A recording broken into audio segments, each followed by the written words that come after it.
आगे बढ़ लेते हैं। जम्मू कश्मीर के लालपुरा पामपोर में कल शाम उस वक्त इनकाउंटर शुरू हुआ जब फोर्सेज ने इलाके में सर्च ऑपरेशन शुरू किया था। इस दौरान मिलिटेंटों और फोर्सेज के बीच इनकाउंटर शुरू हुआ।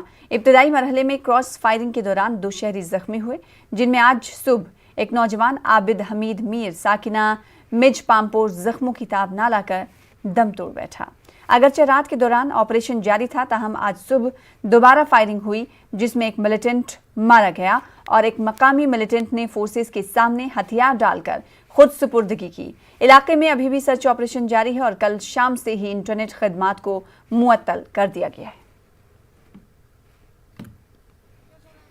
लालपुरा पामपोर के एनकाउंटर में अभी तक एक मिलिटेंट को मार गिराया गया है और एक ने अभी सरेंडर किया है और जो इलाका है इलाके में अभी भी सर्च ऑपरेशन जारी है।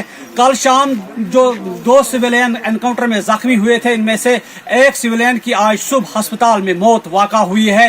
इलाके में अभी भी सर्च ऑपरेशन जारी है। सईद मंजूर, न्यूज़ 18 उर्दू, पामपोर।